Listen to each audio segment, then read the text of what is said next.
A wounded Apache slave found worth only. But one cowboy saw her true value.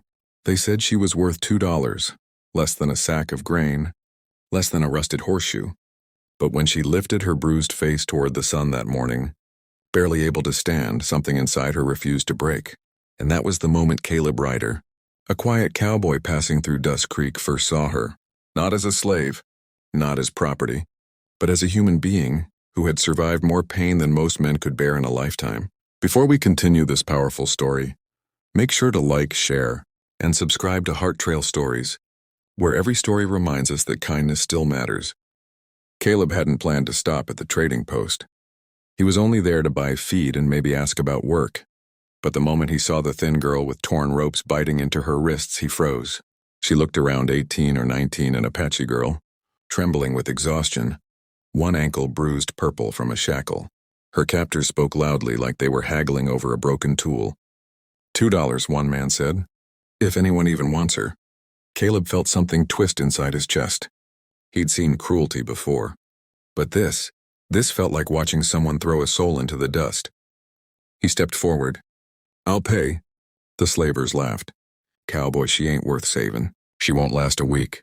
But Caleb didn't care. He placed the $2 on the table and gently cut the ropes around her wrists. The girl swayed, unsteady. Her eyes were dark, guarded, uncertain. What's your name? He whispered. For a moment he thought she wouldn't answer. Then, barely audible, Nasha. She didn't trust him, not at first. How could she? Every person she'd met lately had taken something from her. Freedom, family, dignity. Caleb didn't ask her to speak. He didn't ask her to explain. He simply brought her to his small cabin, gave her water and let her rest by the fire. For 2 days she said nothing. But on the third morning, he found her standing outside, staring at the sky with tears slipping down her cheeks. My people, she whispered, they think I'm dead. Caleb didn't know what to say, but he stepped beside her. We'll find them, he said. If that's what you want. She looked at him, really looked at him for the first time. And in her eyes was something he hadn't seen before. Hope. The journey to the Apache lands was dangerous. Caleb expected Nasha to be afraid. But she walked with a quiet strength, as if survival had carved steel into her bones. Then came the twist he never expected. 3 days into the journey, her steps slowed. She touched her side, an old wound hidden beneath her clothing had reopened. Infection had spread faster than anyone realized. She collapsed. Caleb caught her just in time. Her breaths were shallow, panicked. I'm slowing you, she whispered. Leave me, go. He felt anger rise, not at her but at the world that had convinced. Some evenings, as they watched the sunset together, she would tease him with a soft smile. $2, she'd say, was the price they put on me. And they were wrong, Caleb would answer. You were always worth the world. In the end, it was never about money. It was about seeing value where others saw none, about offering dignity where others offered cruelty. A simple act of kindness changed 2 lives. And sometimes, that's all it takes to remind us that humanity still matters. Chapter 2. Between Two Worlds. The first night Caleb stayed among the Apache felt unreal.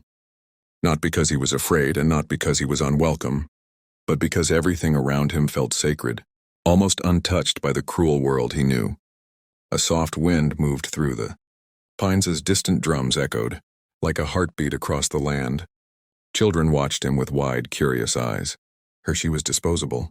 Nasha, he said firmly, no one gets left behind. Not you, not ever. He carried her on his back the rest of the way. When they finally reached the outskirts of her tribe's territory, a group of Apache riders emerged from the trees. Bows drawn, eyes filled with suspicion, Caleb slowly lowered Nasha to the ground. She's your kin, he said gently. She needs help.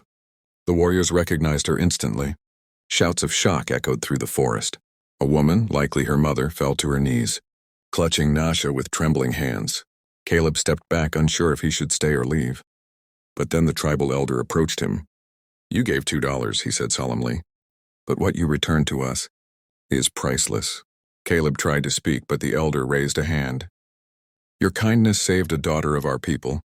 For that, cowboy, you are welcome here. Nasha's weak voice drifted toward him. Caleb, stay, please. For the first time, he realized something. He hadn't saved her alone. She had saved him too, saved him from a life of drifting, from the belief that one man couldn't make a difference. Nasha survived. The tribe healed her wounds, body and spirit, and Caleb became a bridge between two worlds that rarely trusted each other. Warriors observed him with quiet caution. But Nashka, watched him with a softness he hadn't seen from her since she collapsed in his arms. She was healing slowly, painfully, but healing. And every time she woke from her rest, she asked one question. Is Caleb still here? On the fourth evening, the elder invited Caleb to sit beside the fire. Flames danced between them, casting shadows on ancient symbols carved into the stones. You walk with a heavy past, the elder said. Caleb swallowed. He hadn't expected anyone to see through him so easily. I've made mistakes, Caleb admitted. More than I can count. The elder nodded slowly. Then you and Nasha share the same road. Pain changes people, but kindness... He looked up at the stars. Kindness changes them more. Those words lingered in Caleb's chest long after the fire died down. Meanwhile, Nasha began to regain her strength. Her mother helped her stand step by step outside the lodge. But even with her family around her eyes always drifted toward the tree line, toward Caleb's small tent. One morning, she surprised everyone. Leaning on a carved walking stick, she walked across the camp on her own. Straight to Caleb. You came back for me, she said softly. He smiled. I wasn't going to disappear. She hesitated, then asked the question that had been growing inside her for days. Why did you help me, Caleb? You owed me nothing. He looked at her, really looked at her. At the strength she carried, the fire that refused to die, the softness she tried so hard to hide. Because, he said quietly, someone needed to show you that your life matters. That you matter. Her breath caught. For the first time, she didn't look away. But peace rarely lasts on the frontier. That same afternoon, a scout returned to the village with urgent news. The slavers who lost Nasha were back. And they weren't just searching for her, they were angry. Terrified that the Apache would retaliate, they were gathering men and weapons. The tribe prepared quickly. Spears were sharpened, horses saddled. Women and children guided deeper into the valley. Caleb felt the weight of the moment settle over him. He had stepped into their world. Now their danger was his danger. He approached the elder. I'm riding with you. The elder stared at him for a long moment. You owe us nothing. And yet you stand with us. Caleb nodded once. I stand with Nasha. Nasha heard those words from behind them. Her heart tightened, not with fear, but with something deeper, something impossible to hide. She stepped forward. If he rides, she whispered, then I ride too. Caleb turned sharply. Nasha, you're still recovering. I will not hide while others fight for my freedom, she said, voice trembling but determined. The elder raised a weathered hand. No, she will not fight, but she will choose the path. Only she knows the scars of those men. Only she knows where they'll strike. Her eyes met Caleb's. She wasn't just a survivor anymore. She was becoming something stronger. A guide. A voice. A force that refused to be silent. As they prepared to ride out, Caleb felt a strange certainty settle over him. This wasn't just about protecting her anymore. It was about standing between two worlds. The broken one he came from, and the healing one she was rebuilding. And somewhere along that road, their fates had quietly intertwined. Chapter 1 had been about survival, but Chapter 2 was about choosing what and who you fight for.